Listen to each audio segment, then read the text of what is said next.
want Luna out of here? Just fine.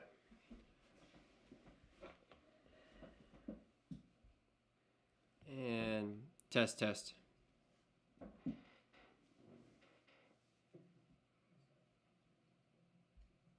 think we have audio. It's a good sign. And test. Doesn't look too dark, does it? Maybe a little dark. Mm-mm. Try to bring the lift up just to put in the camera. That should help. Good sign. 2 notches. Got some latency for sure, but we'll be fine.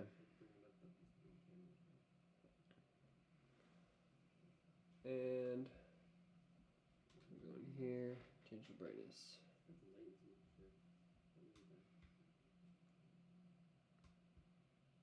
This matches more.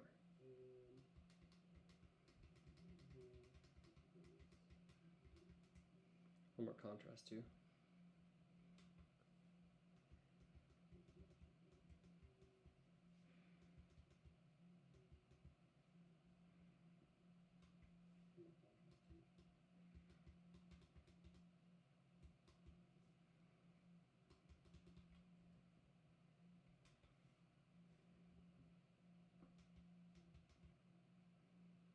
That looks pretty similar. Or maybe it's a little too bright. Man, this brightness is way overdone on this monitor, that's why.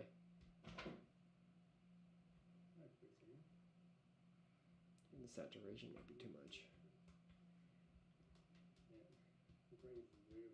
Okay, I'm gonna call it good. Good enough. Gives me an idea. Okay.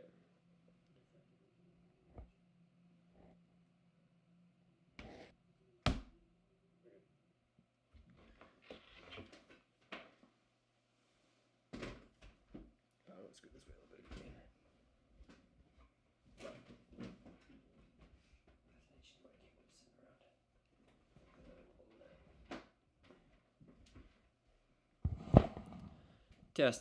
Testing, all right.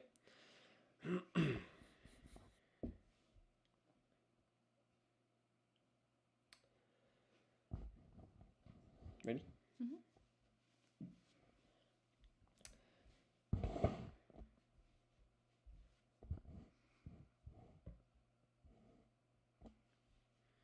Hey guys, so it's that's pretty bad. Hey guys, welcome back. It's Brandon here, and my wife Abby. So yeah, so today we really wanted to go over. I did have somebody reach out to me asking kind of for some like training advice, stuff like that. So basically, what I'm doing today is gonna be going over a video on coaching distance runners, but not just coaching them, but more of like a periodization. If you don't know what periodization means, it's basically like the long-term coaching plan, right? Mm-hmm. So it's like for like one season, you can even periodize like multiple seasons out.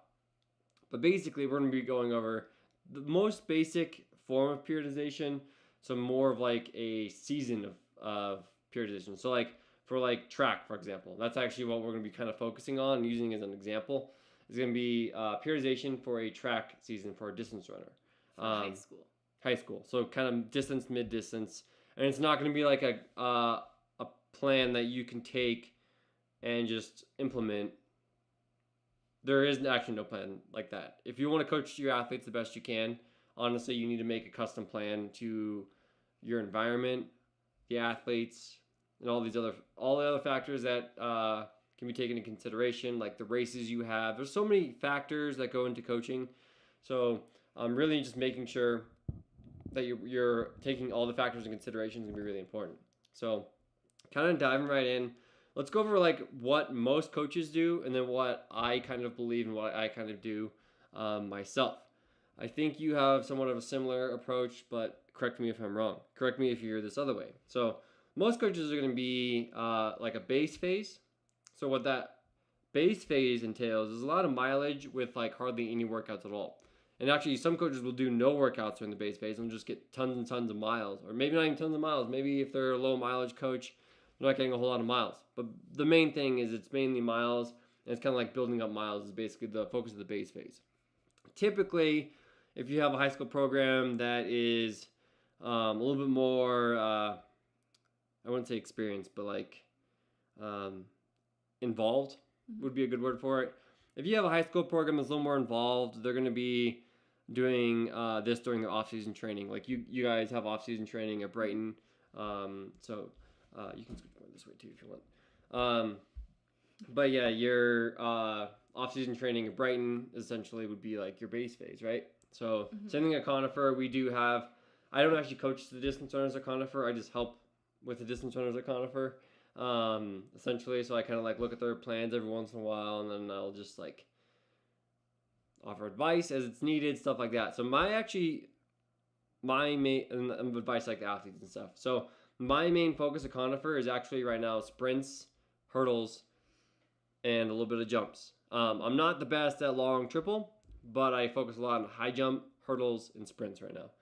And that's kind of what I've really enjoyed coaching and what I kind of really want to coach, honestly. So that's what my focus has been. But I have coached distance runners, and that's where I started. And I coach myself, and I've coached other athletes post-collegiately and stuff like that. And I've hung around Metro to help out with distance coaching there. So I do have a lot of experience here, and I've done a ton of research on it just so I can coach myself and stuff like that. Like right now, my current goals are like OTQ and stuff like that. So it does take a pretty good periodization plan to make sure that you can qualify for Olympic trials and stuff like that. So I do hopefully know what I'm talking about. At least I think I know what I'm talking about. And then my wife here actually coaches, Abby, coaches middle distance at Brighton High School. So yeah, I coach 4 up to the 2 mile. I wasn't originally supposed to coach the 2 mile, but a lot of our kids... you're coaching the 2 mile now. Yeah. A lot of our kids are doing, they'll either do 8 mile, 2 mile, or they'll be mile, 2 mile. And so I just ended up adopting the 2 milers as well. But my main focus is the 4-8. That's kind of like the base that I give all of the athletes. So that actually kind of gets us started on like one of the most important things too to consider when you're making a periodized plan, right? So we just talked about the first phase is kind of like your base phase, right? But going back a little bit is the event you're coaching will be really, really relevant if you coach the way I coach. Because I kind of customize my workouts, as you guys will see.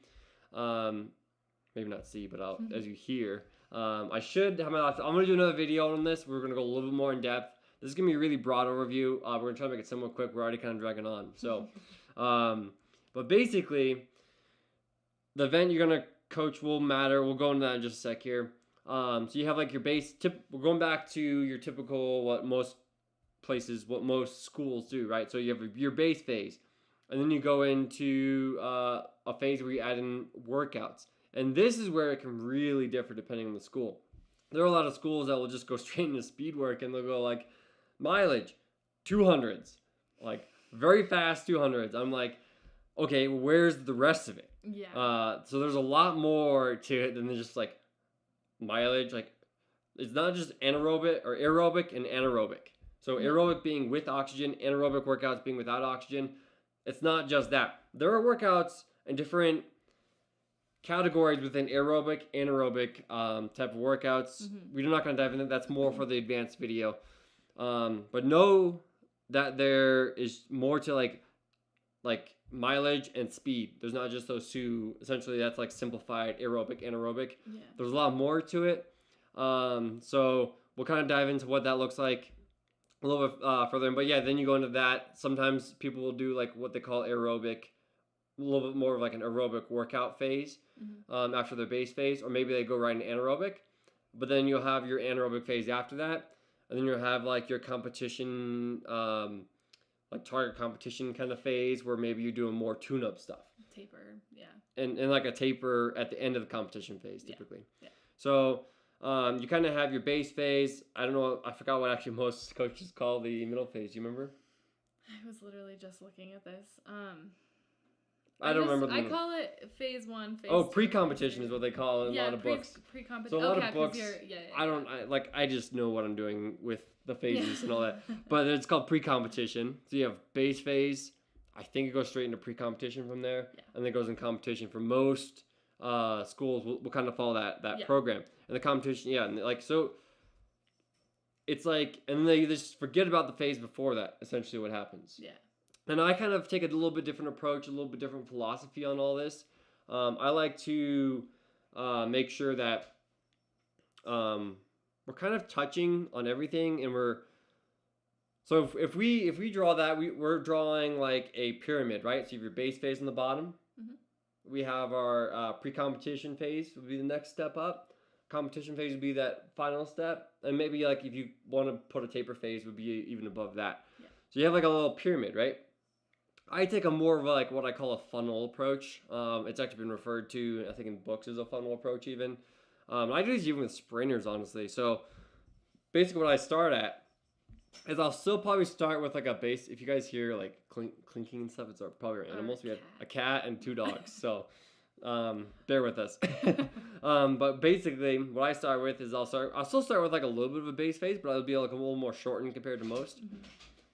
And that's our dog chasing the cat. But then I will quickly go into basically the base phase will have a lot of mileage and maybe some aerobic workouts. You're starting to see some. That's gonna be like progression runs, stuff like that. So where you're starting at a pace and then you're dropping down to more of like a lactic threshold kind of zone area. But it's like very progressive, and you maybe drop 10 seconds per mile. Yeah. Depending on how many miles you're doing. Maybe you drop 20 seconds per mile. So you just progressively drop down. So you start very aerobic and then you get closer to anaerobic, but normally you don't go too far into anaerobic with those types of workouts. But then also on the other end of the spectrum, I'll do like hill sprints to start. Yeah. Typically, you don't want to start with straight out like sprints, like because that can get your athlete injured and cause them to peak early. So I start with hill sprints because it's very hard. You're using a lot more strength as opposed to fast twitch muscle fibers. So essentially it's a little bit harder. It actually builds a better foundation for that speed work later on. So a little bit of like hill sprints, but very short hill sprints. And then as you kind of go, maybe you start lengthening the hill sprints. So with periodization, it's always important to remember that you're increasing stressors. So there's different ways to stress the body. There's faster paces. With running, there's faster paces, longer reps, and shorter rest. Is there anything I missed there? And maybe like the terrain could be another stressor. Like uphill. In track, you're not really like. Or grass, like running on grass, would be a softer surface, so it's better for impact, but then harder to run through. Because so more of a stressor on the muscles, less of a stressor though on the body and the physical aspects. Yeah. So there is that kind of stuff. There's a lot that goes into that, and I could make so many videos on this, but I'm trying to make this a very brief video.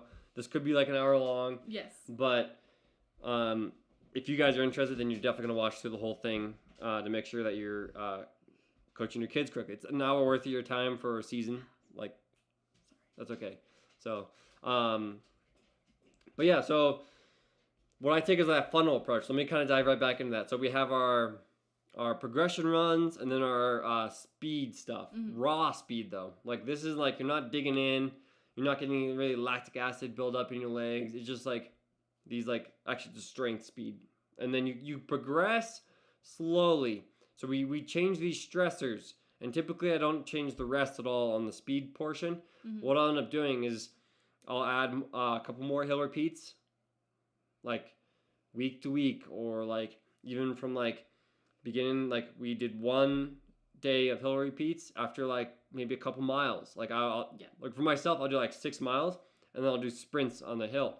But for a beginner runner, you might be doing 4 miles and then like 4 sprints up a hill. And very short sprints, probably ranging from like 10 to 20 seconds. But then you're going to progress, and like what we would do is we'd add in more hill repeats. That would be a good way to, and you only want to change probably one stressor. Go ahead. Yeah, you could do more hill repeats. you could change the distance of your hill repeats. So you Mhm. could do a little bit more of a circuit, or yeah, you can change the reps and the pace. Yeah, I mean, yeah, a lot of that, and like the pace. Typically, for the pace for the hill repeats, I'm almost 100% all Yeah, out, it's just anyways. all, yeah. But as we get further in, you'll see the pacing will make a difference. So, Mhm.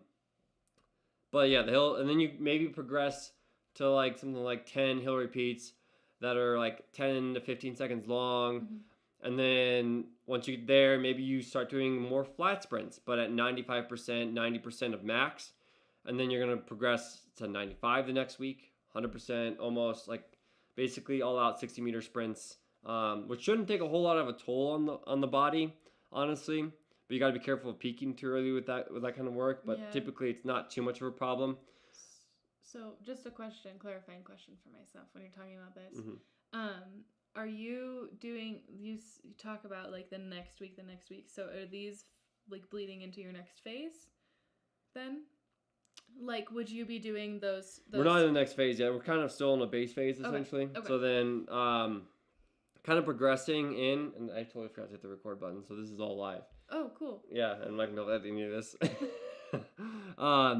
So essentially, our next phase, maybe we're gonna move from, not even a phase, honestly. It's like still kind of in base phase. You kind of start adding in some lactic threshold workouts. Even before you finish the hill sprints, typically I would probably start adding in what I call lactic threshold or aerobic threshold even. Mm-hmm.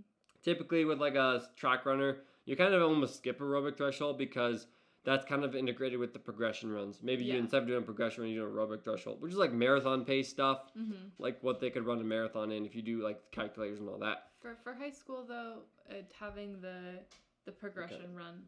For high school though, for having the progression run is definitely, I think, the better way to go instead of making them try to hold pace for Yeah. a certain amount of time. Some of them don't have the attention span for it, or they just don't understand pacing enough to really Or even know what strength. or the strength to hold it. So the progression run's definitely the better way to go for high school students. Yeah. I mean, I guess we should kind of move on though and kind of keep going down the line here. So there's a lot of types of workouts and it's hard to explain them all. I really should just make a whole video on that by itself. I mean, this is like super complicated. I'm just trying to give you guys we're trying to give you guys a base framework here. We can make so many, and maybe we'll do a whole series on it, honestly. But right now, I'm just trying to get something out because we already started track season. But essentially, after that, we go from our more anaerobic stuff progressing down. And as we do this, it's important that every 2 to 3 weeks that you retouch on something you've already worked on. So like our progression runs, our aerobic runs, and our hill sprints. We need to retouch on those every once in a while, like 2 to 3 weeks. And when you do this, you have to only work about 3/4 to even almost like half of what you normally do for the workout when you're building it. So then as you progress, you only have to do about 3/4 of that to maintain it. And it'll only have to be like one day you set aside. And you can almost do combination workouts. You do you could even do half hill sprints one day after A a progression progression run. run or something like that. And that would work both of them. And you just cut both of them in half. Now you have progression runs half, and then hill sprints that's half. You can do both of those. It's like you can basically one day to retouch on both of those workouts. That's kind of the way to do it, honestly, if you ask me. But then as we kind of move on, we're going from like lactic threshold, so where we're borderline becoming lactic acid, where we can't get rid of the lactic acid, but we're right at that threshold. That's what lactic threshold is. And then you're probably going to start introducing some more like 100-meter sprints. But these 100-meter sprints could follow essentially a lactic threshold workout. Typically, I mean, that's a kind of more advanced thing to really be doing. So you might want to set aside a whole day, but maybe add some mileage in. I don't know. It really depends on your level of runners. If they're really new, then just do 100-meter sprints. Yeah. And do a good amount of them. So you want to probably be doing at least 10 100-meter sprints and probably have about 3-ish minutes rest in between that. Now we're getting more into, what do they call it? It's not like raw speed anymore. You're actually probably more of what I think they call it speed endurance, is the technical term for it. I don't know, but yeah. So now we're more into that kind of speed endurance realm with anaerobic lactic thresholds. But now if we keep progressing, we're getting into VO2 max slash lactic threshold VO2 max mix, which I call CV or critical velocity. yeah, critical velocity. Actually, I think Tin Man uses that term all the time. I don't think he pinned it. So there's a whole debate about this. But basically, it's 10K, 15K pace. So if I like to go with my training based on race distance paces. Mm-hmm. So it's about 10K to 15K race pace, right? So then we're doing those, and that's going to hit lactic threshold. So you probably don't need to be retouching a lactic threshold really here with CV stuff, if you're doing CV stuff. But also you could be doing VO2 max stuff. But the CV stuff also works VO2 max and lactic threshold. Almost works both systems. That's why it's so advantageous. So this should be a huge bulk of your preseason work. So now we're talking about that preseason phase, right? So, but preseason could literally be the big pre-competition. That's what they call it. Yeah. But this could literally be. We're talking more like you can still be racing in pre-competition phase, but you're not. This is not your focus, right? No, yeah. So with distance running, it's a whole long progression, but you want to peak by like your target race, league, state, whatever it may be if you're a high school runner, or like if you're targeting a marathon. Mm-hmm. But we're basically with this funnel method, what we're doing is we're working towards specificity towards the event. If you're a 2 mile runner, you're working towards that 3,200 meter pace, which is essentially VO2 max. Mile pace is really just, I forgot Jack Daniels calls it, but it's basically, there's like a mile pace workout where you do mile pace stuff. You're working towards those mile pace workouts. Yep. 800, you're working towards what we call like lactic tolerance workouts are really good workouts for 800 meter runners. But yeah, you're essentially working towards that pace of your goal race pace for that athlete, but slightly faster. Yes. Just ever so slightly faster. That's kind of what you're working towards with these workouts. So now we're moving from the CV on our speed side of things. We're probably looking at some maybe longer speed endurance stuff. So like closer to 150. And then you're getting into special endurance now with 200s.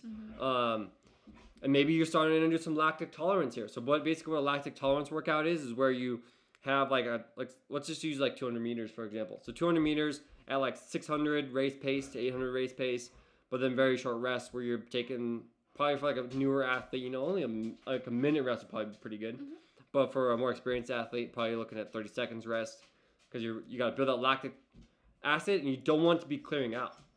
I know we're not talking about workouts, but one of my favorite workouts to do in this kind of realm is broken whatever it may be. So if it's like a broken 800. No, go on. Sorry. Go. Out. Come on, Doug.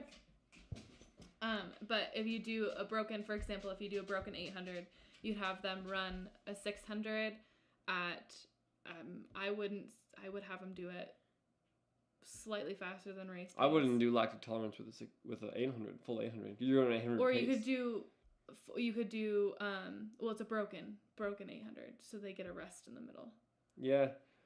Be careful with 800s. Like, obviously, more experienced athletes could do this because you're going 800 meter pace. You don't want to be doing the whole race distance in a workout. No, that's correct. Yeah. I would do mile pace for that workout. Yeah. But you could do a 600 at mile race pace, and then you would do I give them 45 seconds rest, and then have them do as like pretty much all out 200 after that. Yeah. And then they get a little bit longer rest between each. Yeah, it can really depend. I mean, like for like today, for example, what I had my sprinters do was like it was super simple. It was like 300s, but such an amazing workout. Literally, somebody pukes like every time. Yeah. And they always roll around on the ground like moaning because their like lactic acid buildup is so intense. Yeah. If you want to do that, like I do 300s, and they're like 95% of max. So they're like really going for it. And then I'm like, all right, this next one I want you at 97%. Yeah. The next one I want you at 100%. So basically what I'm doing is I'm changing their perceived effort value.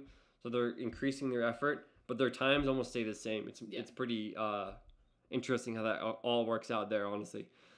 One of my favorite workouts, I've coached a lot of kids to sub 50 400s with that workout. So that workout is what I credit, for the most part, being the workout that gets them into the sub 50 second 400 essentially. Yeah. So, or one of the main ones. So, but what you could do more, maybe like 300s, for example, at 800 meter pace, very short recovery. So like typically for 300, you're probably looking at minute to even maybe 3 minutes rest for a distance runner, but not all out at 800 meter pace. You'd maybe go and drop the rest down just a little bit. And I mean, it really depends on how well the athlete responds to the lactic tolerance. We could go on a whole other video about lactic tolerance, but just know it's like they should still feel a little bit of burn basically when they start the next rep. Yeah. So that's kind of lactic tolerance, right? All right, kind of moving on because we're dragging on again. We go from like that CV workout to VO2 max, which is like our 2 mile race pace. Could be 5 mile race pace. It's like a range from 5K to 2 mile. So we have our 5K to 2 mile race pace. That's VO2 max. CV kind of overlaps that. So that's why CV is so great. So you don't need to hit VO2 max very long, honestly. You could drop down to almost mile pace very quickly. Yeah. So we're at 800 pace with lactic tolerance / special endurance stuff, where you're probably going a little bit more like 95 to 100%, but very short reps, like 200 meter reps. Mallows. Hey. Mallows, stop. Come here. Our dog. Lay He's down. licking the other dog's ear. Lay down. All right, let's get back into it. Sorry for the loud yelling. It's the only way to get him to stop. So essentially, you're going from special endurance to, where was that? I don't remember. So you have VO2 max, and you've got at the same time you're probably working. Let's say we're working towards mile 1600 meter, because that's like a very common high school race, right? No. That's why you're probably be training. If you have a distance runner in high school, you're probably training for the mile essentially. They may swing more towards the 2 mile or the 800. Really depends. But you could train all your athletes for the mile, and then maybe you'll just see athletes kind of specialize more in the 2 mile, the 800 from there. Yeah. Because the 2 mile is almost a middle distance event, even though the kids think it's so long. It's like when I'm in college, I'm like, oh, cool, 2 mile. It's like middle distance. 10K. I'm doing 10K, 5Ks, 8Ks, and stuff like that. So that was a distance. And then once you get after college, you're in marathons and half marathons. But, Yeah. So yeah, you have your VO2 max, and then we have our other end, which is kind of getting more into the mile realm. Really depending on what your approach was, if you went into lactic tolerance. But you're gonna start getting into like your, I would say, sub mile race pace and VO2 max. And VO2 max will probably be short lived. And then when you progress, and now we're probably talking competition phase. Mm-hmm. When you progress into that, then you're gonna probably keep your speed side about the same and just kind of retouch on all the other speed aspects as you kind of build into it. And you can start adding on speed aspects on the end of your aerobic runs. Yeah. But make sure you do the aerobic aspect first. So like a lactic threshold, which I'm about to do tomorrow. I'm going to do like 4 by mile with 300, 200, 200, 100 at the end. But that's like, I wouldn't make your high school kids do that if they're new. That'd be a lot of miles. That would be mean. But that's what I'm going to do tomorrow, and that's going to be kind of the same thing where I'm combining workouts here. Mm-hmm. And that's a more advanced thing to do, honestly.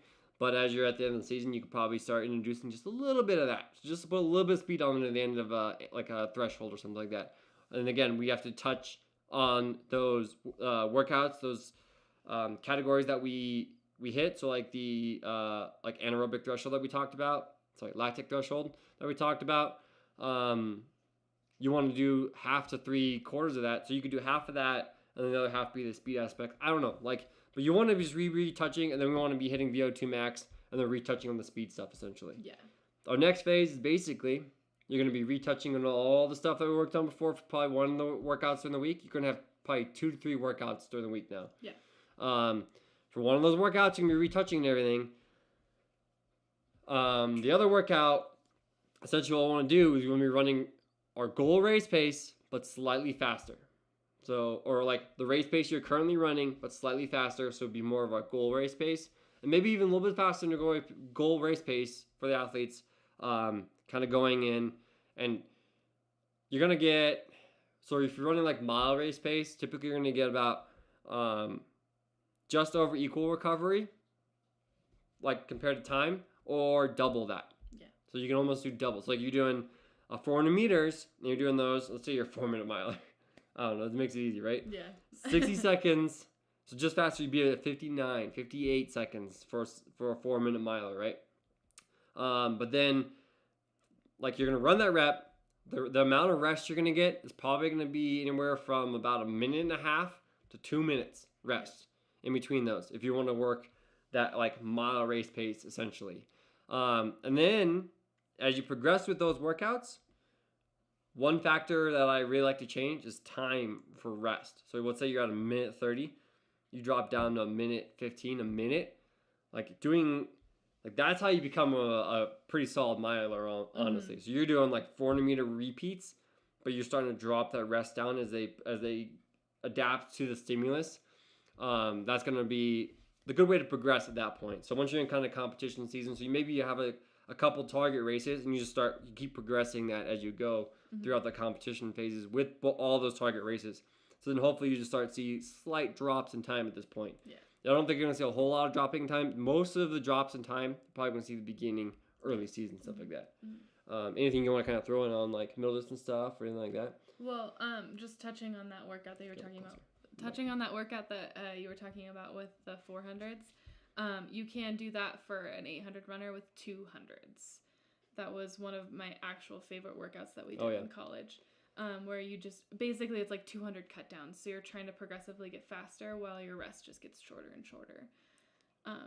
Which is, I mean, it does help you get like that endurance down to keep maintaining the speed as well. So and even 2 milers can essentially do like 800 or 600 meter repeats where they do cut that downs, as well.